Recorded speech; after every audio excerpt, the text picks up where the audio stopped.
In this video, we're going to be reviewing an ophthalmology chart in HST eChart. When you log in, the first screen you'll see is the schedule screen. Once you're in this screen, you'll notice there's 2 appointments. Each of them has a paperclip attached. Paperclip indicates that there are documents attached to this case. If you would like to see the documents or any appointment notes or clinical notes that are attached to this case, or you want to check the patient in, you tap and a flyout will open. This is where you check the patient in for their surgical procedure, and this is also where you see what documents are attached or if there are any notes on this appointment. You'll notice on the schedule that these 2 appointments are different colors. The patient's color changes on the schedule as the patient moves through the continuum of care. It is an automatic process. You don't need to do it. However, there's also another way to see where the patient is. That is via the patient locator. It is the second tab in your header. The patient locator is a clinical locator that will give you a lot of information about this patient.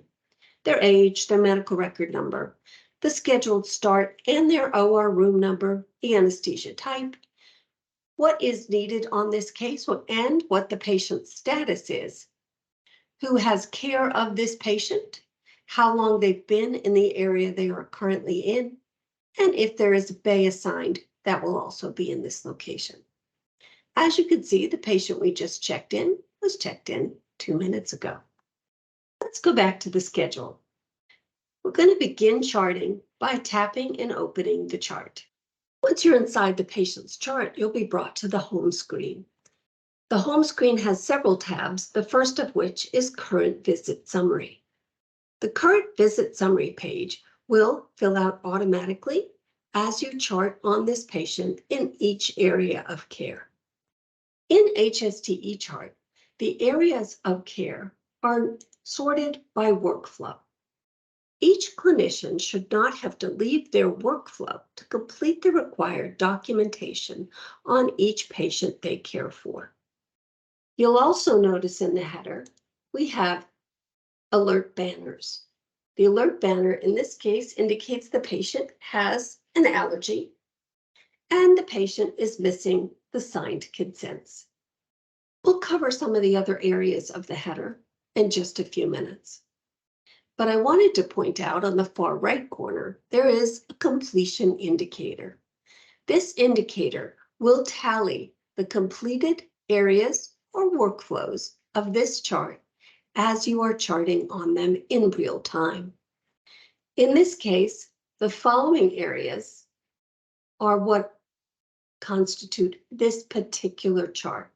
HST allows the centers to decide what areas and workflows will be available, how they will be sorted, and what they will consist of. So let's go ahead and begin with the pre-op communication. This is where you'll make your pre-op phone call to the patient. You'll notice each workflow in eChart is segmented into small blocks of data. These blocks of data can be stacked in any order your center chooses to facilitate the literal flow of how you would chart on this patient. Each block has a few unique characteristics. The first one is the completion indicator at the block level. Each completion indicator will tell the user what are the required fields in this block to get your green check mark and to have the completion indicator on the upper right register that you have completed this block of care. Let's go ahead and enter a phone call status. With the time widget, you can enter the now time and you can adjust that time should you choose. We're going to say I performed it. This is the me button throughout the chart.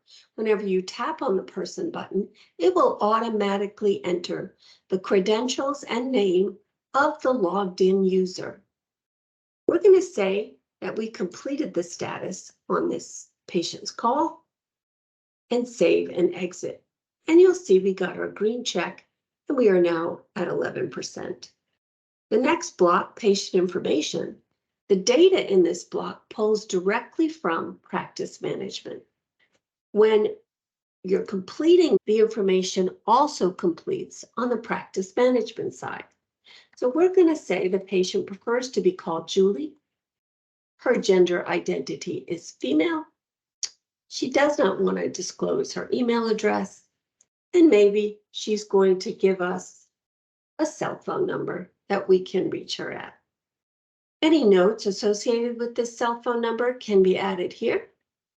The patient's address can be confirmed. If it hasn't been entered, this is where you would enter it. And again, the information that's entered here will cross over into the practice management side. Allergies block in HST eChart serves many purposes. This is where you will record the patient's allergies as known to them.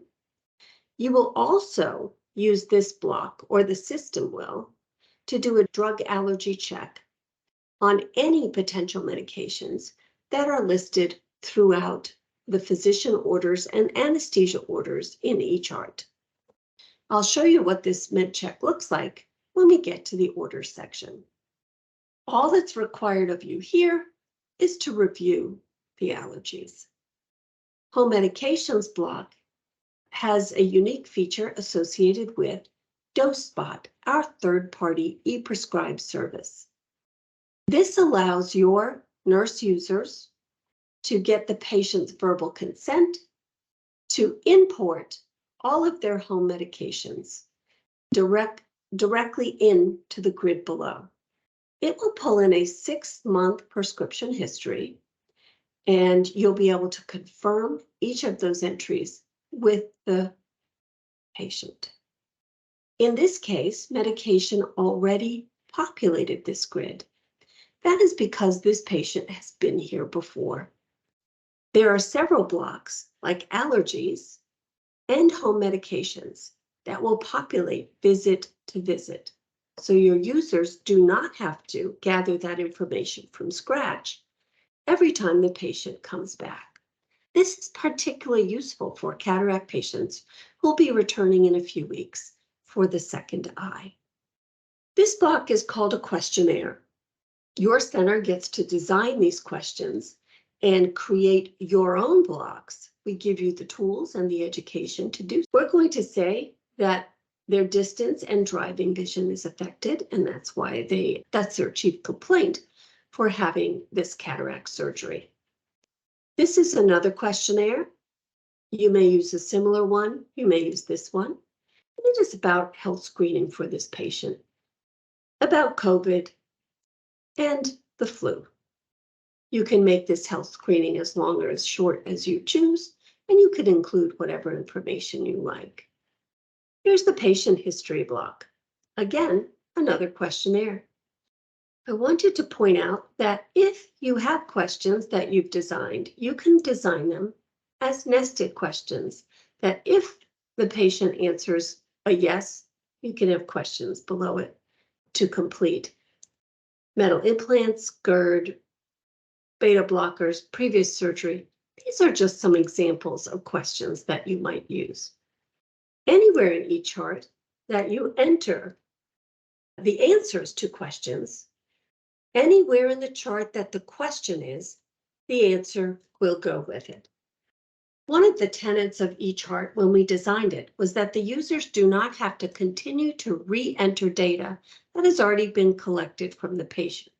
Rather, you just need to confirm it, which will make your job faster and easier and allow you to focus on the patient. Next is patient arrival time. We're going to say that we'd like the patient to arrive an hour early, and I'm the staff that gave them that information. And again, pre-op instructions. You can see as we filled it out, we only have 88%. You might say, I wonder what I missed. This will tell you exactly what you missed. And in this case, we're going to review those home meds. Now we have our 100% completion. Next, we're going to review registration. Because eChart is tablet first designed, which means we can take advantage of all the tools that a tablet has. eChart also is designed to have multiple users in the chart at the same time and multiple charts open by the same user at the same time. This is important because many users will have multiple patients that they are juggling as they get them ready for their surgery or get them ready for discharge. So we allow you to have multiple charts open at the same time. Therefore, we put in a few safety measures. One of the safety measures is registration. One of the safety measures in registration is the patient image. You can tap on the camera and take a picture of your patient at the time of surgery. I'm going to insert a picture of a patient that I've already taken so that you can see what that looks like when you open multiple charts. We're going to start the registration, and you can see the information that was obtained by the PAT call nurse has now populated the block as the block appears in the registration workflow. They need only confirm that information, edit it if they need to, and that information will also populate practice management. NPO status in this chart is located in registration. At your center, you may not ask this status in registration, but if you do, to complete it, you would just tap the down arrows to put in the time, or you could actually enter the time by typing it in. Consents in eChart are based off of your current consents. We will translate them into the consent block. We will teach you how to do so yourself and how to edit it. This is a sample consent just to show you that the patient will sign directly on the touchscreen tablet. And then we're going to end registration. Registration is a unique workflow because part of the registration clerk's job is done in the practice management system where they will check insurance and they will collect funds from the patient for their surgery. You can see the staff block filled in automatically based on the start and the end time and the user who accepted this patient. That is true throughout eChart, that the staff block will complete automatically. You can, of course, edit the times with the edit pencil, or with the plus button, you can add a new staff member. Let's go into the pre-op workflow. Again, we see the patient information detail block. When you're notified that the patient is ready for pre-op and you go out, this block is useful to ascertain the patient is the correct patient by their picture, by their name and their wristband, their date of birth. The information that is here is vital for identifying the patient. In this chart, that is the first block that you'll see. We saw the green check or the red minus. This is a new indicator, purple triangle. It indicates that information in this block came from another workflow, and it wants you to acknowledge that you have seen it. Here's the NPO data that was collected, and we're going to acknowledge that as well. The allergy information, wherever it might appear in a block, requires a review of an actual clinical user. Now we have the room in block.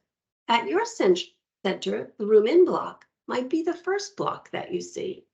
If the patient is brought back to the cubicle by a non-clinical individual, and the first thing that happens to them is they're roomed in, then this block would be first. But if you go out to the lobby and greet your patient, and then on the way back, you ask them about their allergies, maybe their home meds, maybe you set them on the scale, maybe you lock away their valuables, all of those blocks would come before roomed in. But now that we're in room in, we're going to go ahead and move the patient in. We're going to say that they're in pre-op, I'm the receiving staff, and they arrived ambulatory. The height, weight, and BMI can be entered in either imperial values or metric.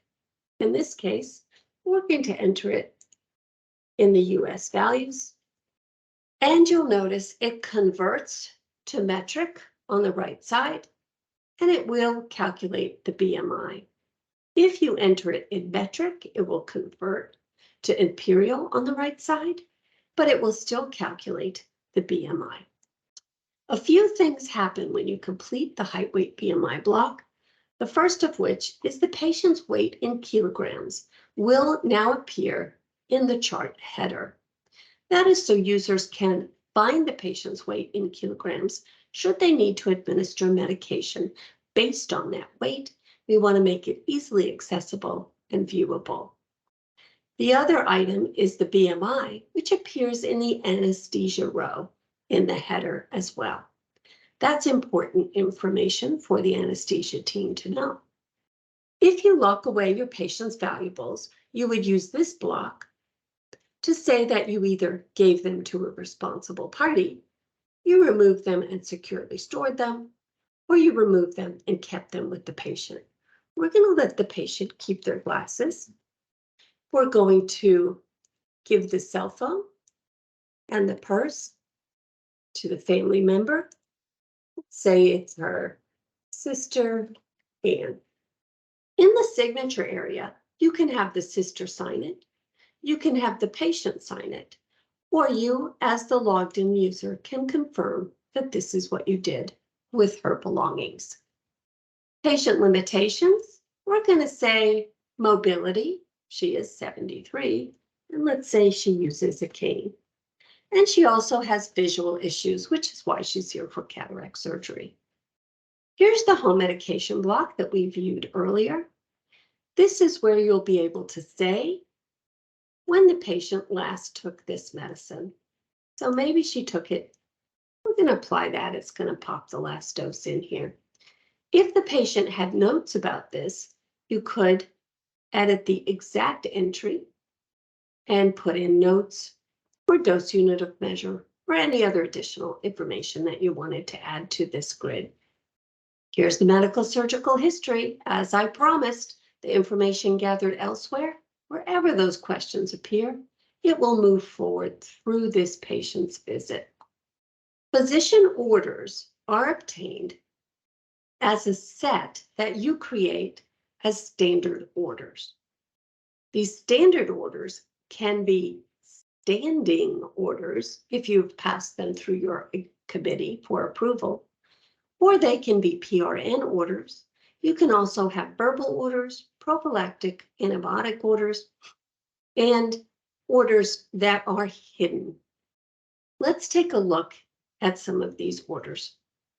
There are text orders and there are medication orders. In the medication order grid, you'll notice the med check has now been done.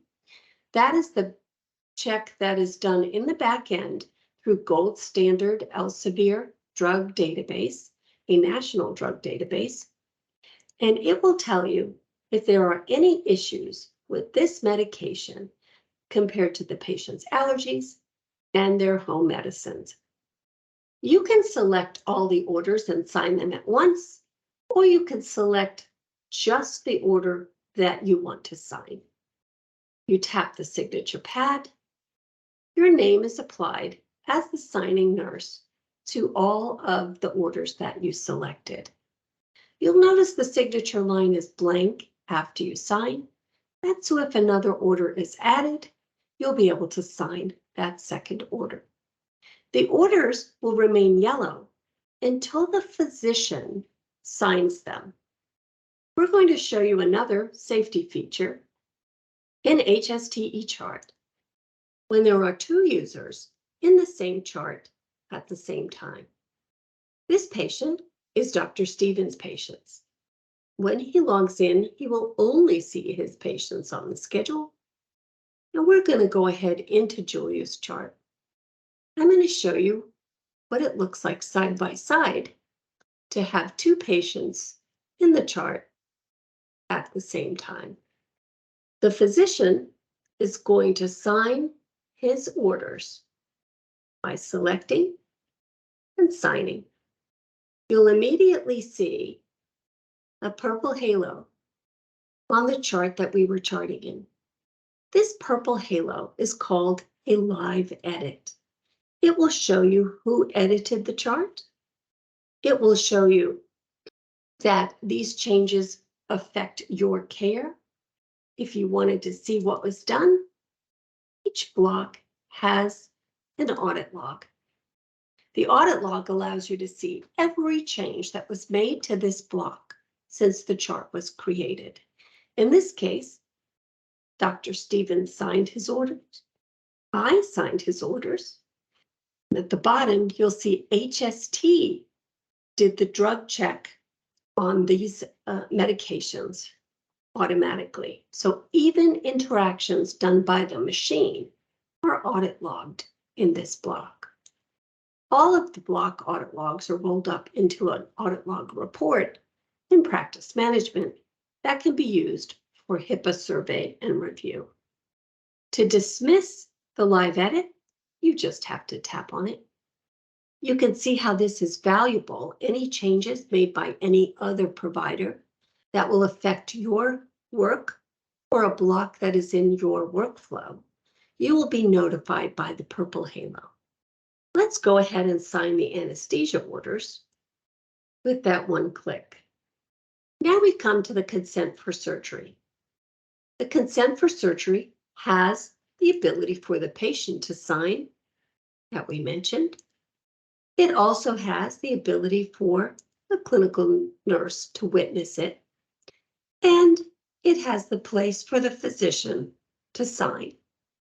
The physician can sign on his tablet or workstation as a logged-in user, but we have added a feature that allows the physician to sign over the shoulder of the nurse. So if the doctor is passing through pre-op and you want their signature on the consent, they can simply open up the other user flyout and sign as the new user. Vital signs can be brought into the vital signs block with an interface to a monitor, or it can be brought in manually. Let's go ahead and enter a vital signs set. I'm going to ask you to use the room in time. I'm going to go ahead and enter a few values. You only need one value to be entered to save the workflow.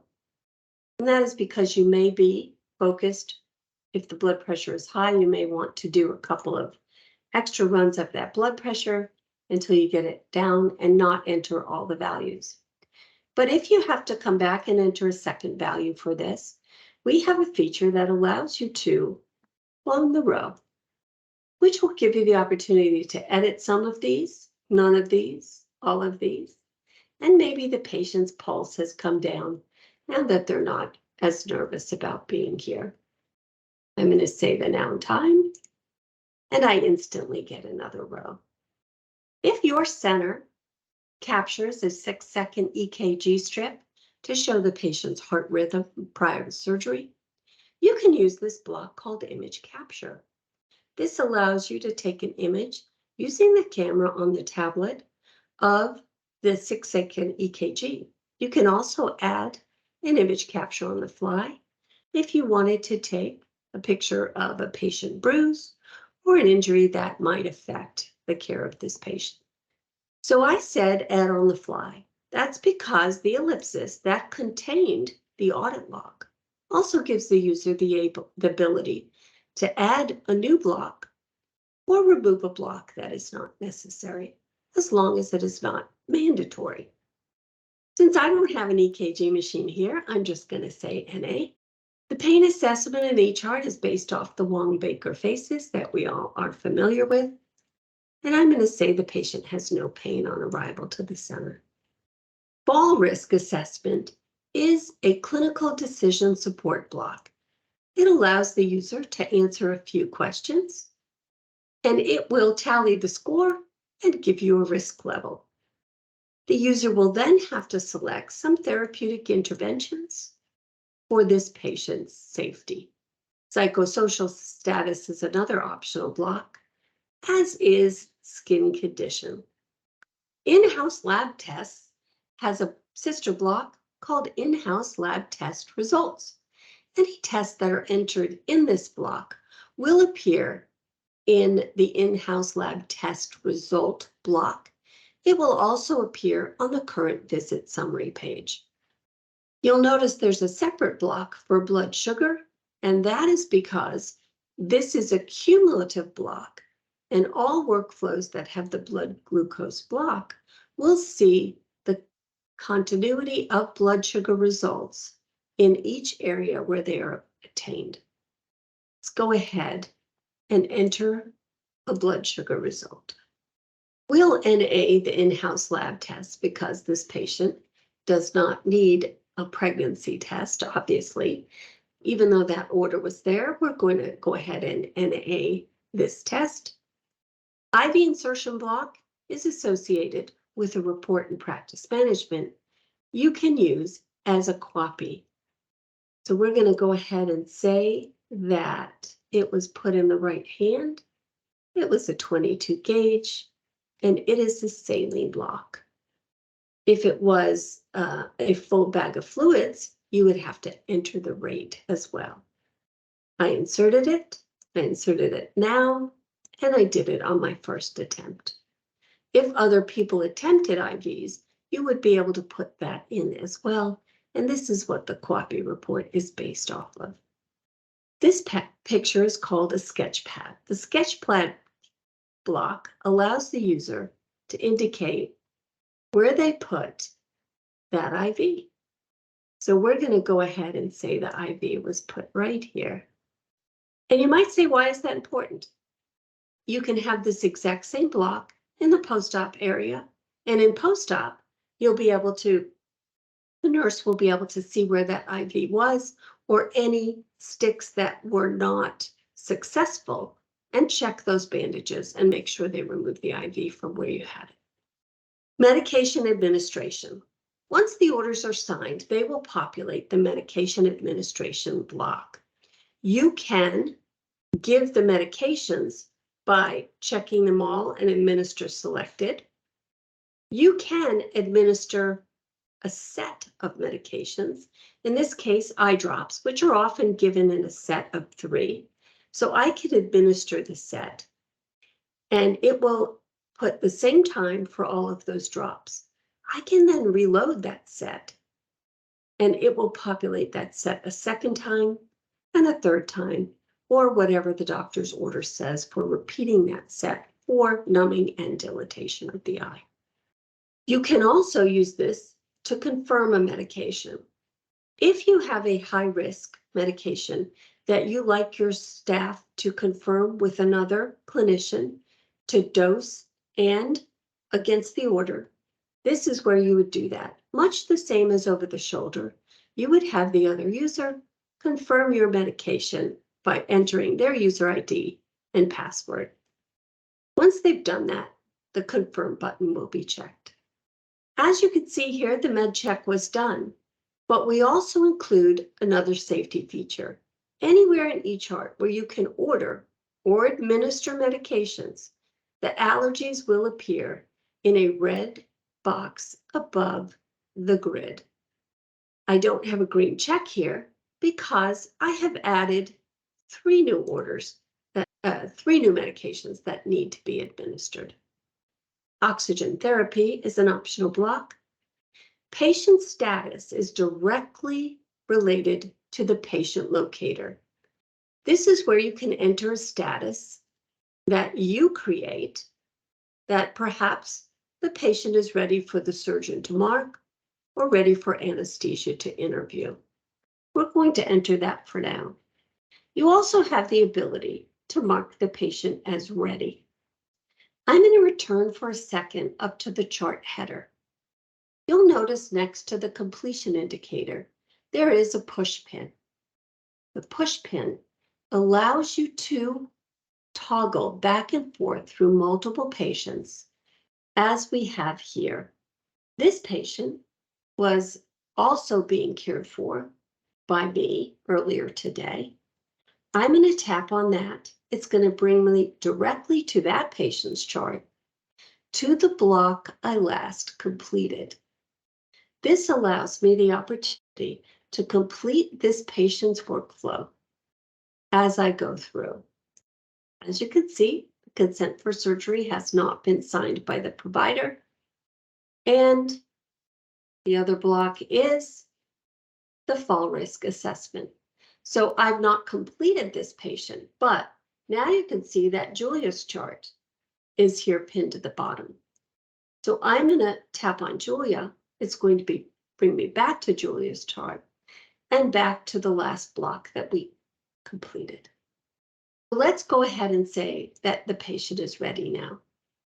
This means the patient is ready for the OR. Let's go ahead and take the patient to the OR. Before we go, you'll notice that the room out block has not been completed. Very often, the pre-op nurse does not know who's taken the patient to the OR.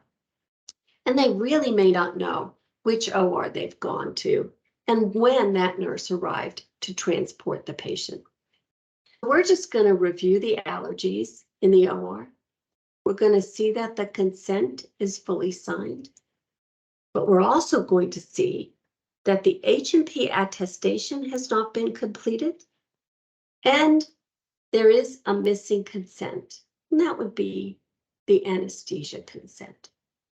eChart has these hard stops and will not allow you to enter the room in time until you have completed these or overridden. The override connects to a report in practice management so that administration will know if they have a problem getting these items completed prior to the patient arriving in the OR. You can allow the physician to navigate to their workflow to sign that H&P attestation. You'll see that this document was scanned into Document Central. If the surgeon wants to look at it, he needs only tap it. It will open it in a new browser window so that they can examine the H&P, go back to where they are without losing their navigation, and sign the H&P attestation. This says that the physician has examined the patient and that they're approved for surgery. We're going to use that over-the-shoulder feature to allow this physician to sign his operative report, his H&P attestation. And we'll be able to see when we go back into our workflow, into the room in block, that the warning has now disappeared. The other consent that's not signed is anesthesia, and we'll review that when we get to the anesthesia workflow. I'm going to go ahead and override this and room in the patient. In eChart, once you have roomed in the patient, you're allowed to use a feature that we call Quick Chart. That is the queue up in the header. There's many blocks and many fields in the blocks that are the same for every single patient that are not patient-specific data. We're going to apply that information in a template. The system will complete those blocks in my name, in my behalf. And we're going to see what those look like here in just a minute. The surgical safety checklist is not one of those blocks.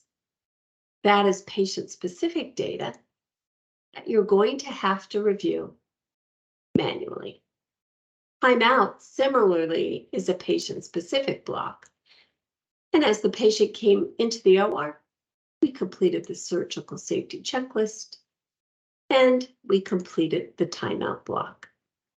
The equipment, as you can see, filled in automatically from the Quick Chart application. It gave the serial number, the ID number, and the equipment that is going to be used in this case. It also quick charted that the scrub nurse, was going to validate the sterilization of the instruments, and I only need to accept that information. The positioning also remains the same for all cataract patients.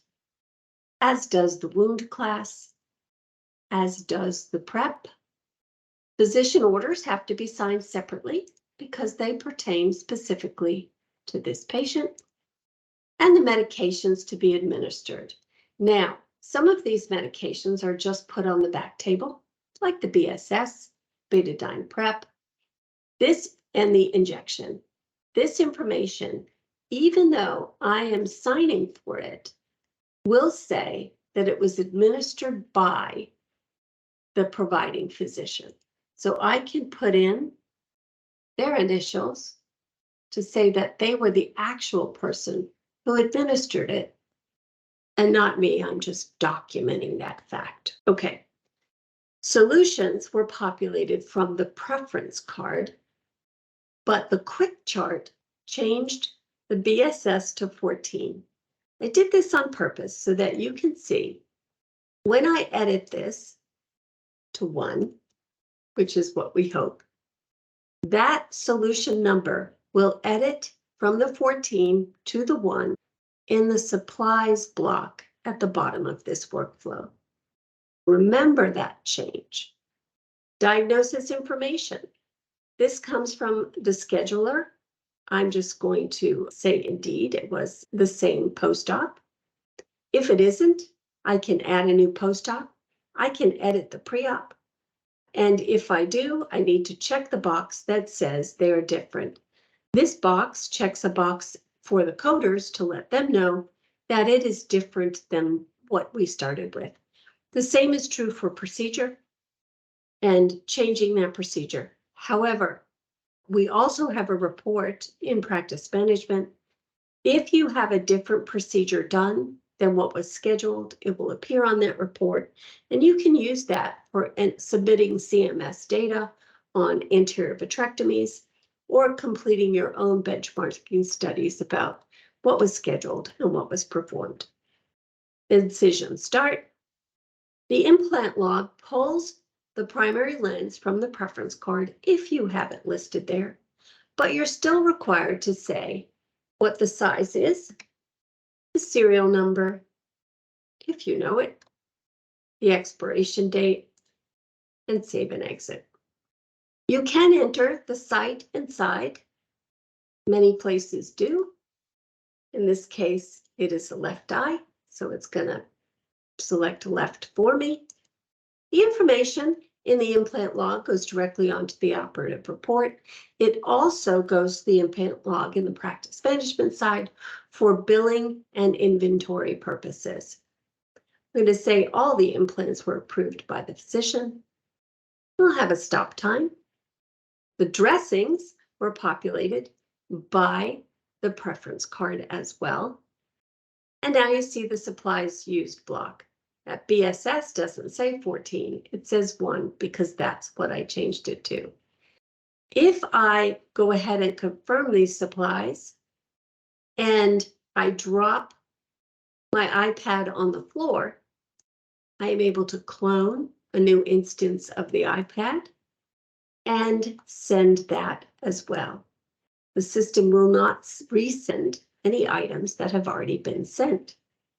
Now you notice the staff block filled in by itself. From the quick chart, it entered my scrub nurse and it entered my name because I was the receiving person in the room in block. But it won't be complete until the out time is entered. The out time will come directly from the post-op room in time. But let's take a little detour to the anesthesia workflow. In the anesthesia workflow, they have the ability to view that H&P the same as the doctor did. In fact, you can have this block in any workflow you desire. In-house lab results are now going to show him that glucose that we did, because even though the glucose is in a separate block, it will also populate as an in-house lab result. Anesthesia history. This block may be placed in the PAT workflow or the pre-op call nurse workflow to complete the history on the patient, or your providers may wish to obtain that history from the patient themselves. So we're going to say that this patient did indeed they had rotator cuff surgery. So that question we answered earlier populated here for us. And of course, they had general and regional and sedation. There were no complications. We're going to quickly fill out this information. They have no pulmonary disease. They have no cardiac disease. Obviously, they have diabetes. We did a blood sugar.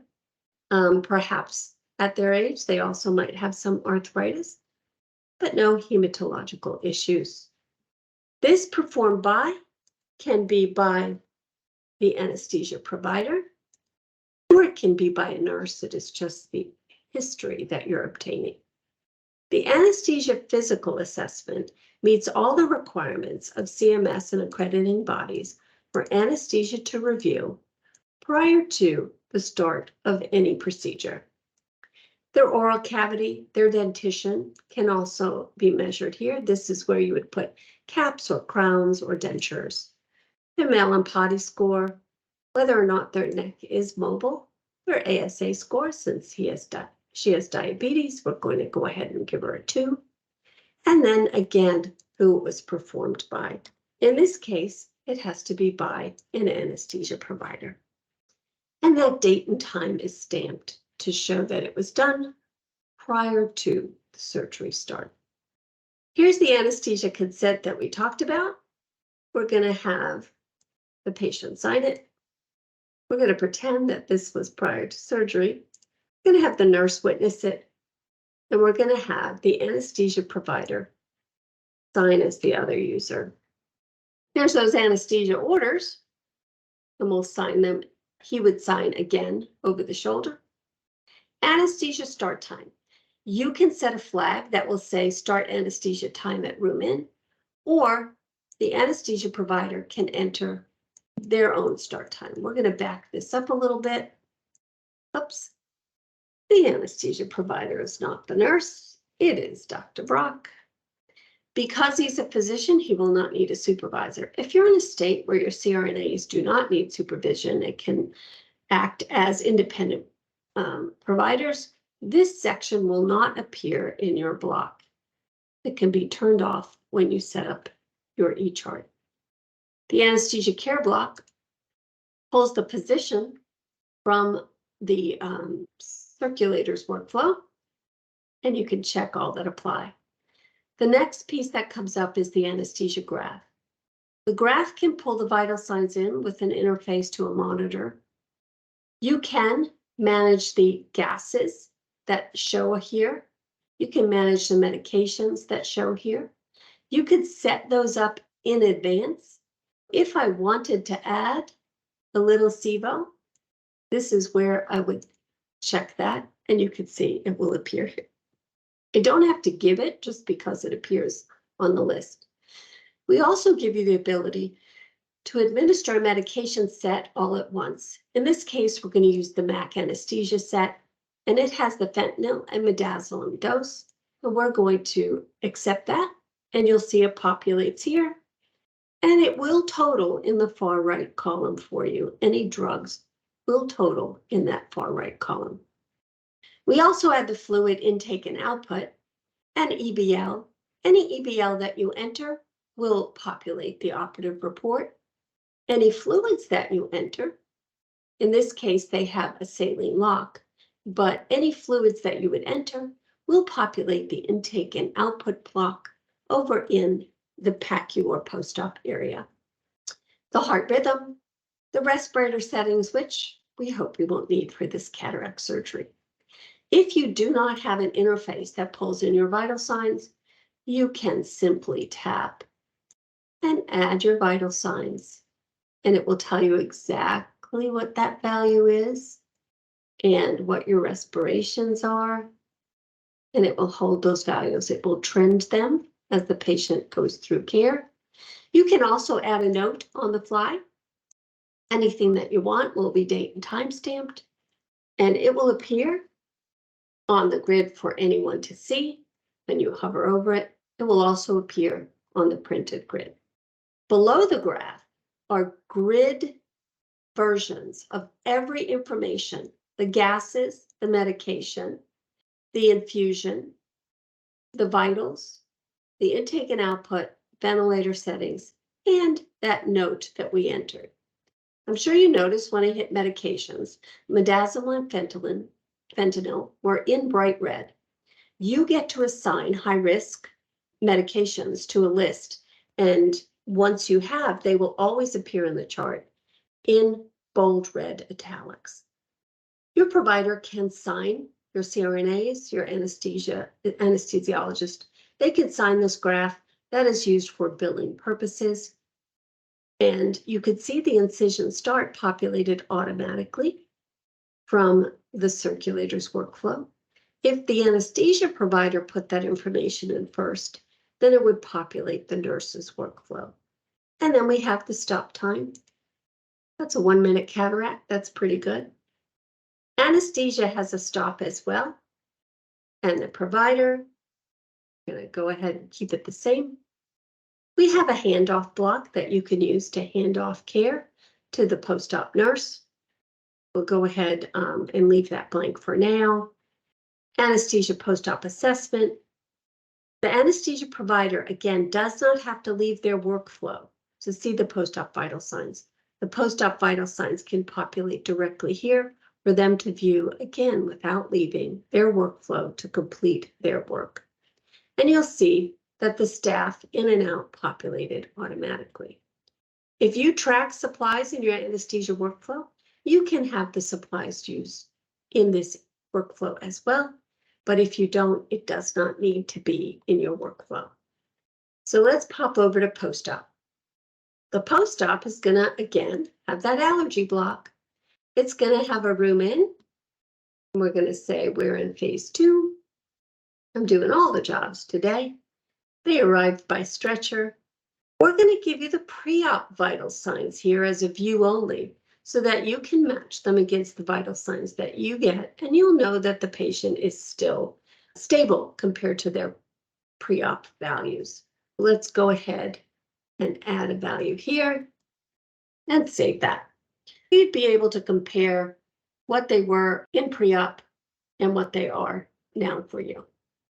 Oxygen therapy, modified Aldrete, pain assessment. See, the pain assessment took that pre-op value. Again, it's cumulative, so you're able to say, is the patient in any pain post-op? And they might say no pain, but they might want to say they're hungry. I would be. You can assess the dressing prior to the patient's discharge. You can see that intake and output prior to removing that IV. Here's that IV block that we showed where the IV was located. You can discontinue, removed intact, who discontinued it. Here's your physician orders for discharge. And in this case, for post-op, there's a hidden order. You're allowed to create these orders with some orders that lay in the background until or unless they're needed. When you show that hidden order, in this case, it's discharge when stable and all criteria met. So the doctor didn't want anyone to inadvertently sign that order prior to the patient being ready to discharge. We're going to sign off on those anesthesia orders. Medication administration, it's a PRN order. We do not have to give it, so we can get our green check without it. But we could, if we wanted to, give that patient a Tylenol for their headache. Here's your post-op care. Move to a stretcher, alert, dressing's good. They don't need to use the bathroom. We gave them a little juice and a cracker, and their family is there to escort them home.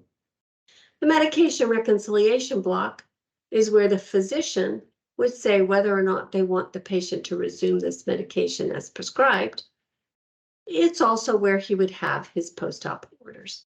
This is the return of valuables. You can see that the glasses are still with the patient, and the patient can sign this to say, yes, my glasses are still with me. Your discharge plan says that you're going to give the patient a copy of their discharge instructions. You're going to review them with them, whether or not you're going to give them any prescriptions on discharge. The discharge instructions are a set of instructions or a single instruction that you create to administer to this patient. You can edit it on the fly. You can even provide additional instructions that are just for this patient. This is where you would review them and have the patient sign them. Now, every single block in eChart allows you to print it. You can also print an entire workflow. And most importantly, you can create a set of blocks that you want to print. In this case, we've created a set called discharge. The print set will print for this patient the medication reconciliation, the return of their valuables, and all of the discharge instructions, including the patient's signature. That makes it easy for you to hand these to the patient as they are walking out the door. This is where you would enter, the patient is ready for discharge, and maybe you want to say that they're ready for the family to come on back. The discharge status block itself pulls these statuses from CMS list of statuses. It's reportable, and you could submit it as part of your CMS quality indicators. The discharge time, the discharge nurse, how the patient got out of your facility, and who they left in care of. We also include a block for the quality indicators. As of January 2023, you're required to collect this data on all of your patients. Did they have a fall, a burn, a wrong patient, procedure, site, or implant event? If the answer is no, we will also take the status from the discharge status block and incorporate as they did not have a hospital transfer. If they did have a hospital transfer, that would be a second line here. If you say yes here, it will have separate lines for each of them. And as I stated, this has a coinciding report in practice management that allows you to submit that information to the quality net. The staff filled in automatically. And again, here's my supplies used. We did review some of the physician workflow, and I'm going to bring up the remainder of it for us to review as a physician. Now, there's lots of purple highlights here because there's a lot of staff that completed information. Med reconciliation block was worked on by the PACU nurse. The surgeon needs only to sign it, to get his green check. We have the operative report. The operative report fills in a lot of detail from other workflows for the provider. It will give them any assisting, the pre-op diagnosis, the post-op diagnosis, the EBL, the scheduled procedure, the performed procedure, the anesthesia type, the anesthesia provider. And if they dictate a report, it will be linked here in this section. But they can also use a templated report in which they only have to make a few changes, enter any data that they want, and then sign it. If your physician uses Dragon Dictation, they may also use that in this block. I wanted to show you in this section, you can also use Sketchpad to have an image of the eye if the doctor was doing laser or wanted to document any irregularity, he could do so on this Sketchpad in the flyout. But it is not required to be completed. And of course, they can check NA. Let's go ahead back to the nurse's workflow, and we're going to go to post-op communications. Very similar to pre-op communications, the user is able to document their post-op call to this patient. If your surgery center does not complete post-op calls for cataract patients because they are seen in the office by the provider, this workflow would not be in your chart at all. But it is very similar to the pre-op call with, of course, different questions that you create. One more important factor, if by chance you missed a field and did not get 100% completion. During the nightly job, the system will go through every single chart. It will find out any missing fields and create a task for the user most likely to have needed to fill that in based off of who filled in the most blocks in any given workflow. It will assign it and it will be ready for you in the task manager. When you're in the task manager, you only need to tap on the incomplete workflow indicator. It will bring you to the workflow and the block that you did not complete. So in this case, I'm going to complete that block and I would go back and that item would drop off my list. This concludes the review of an ophthalmology chart in HST eChart.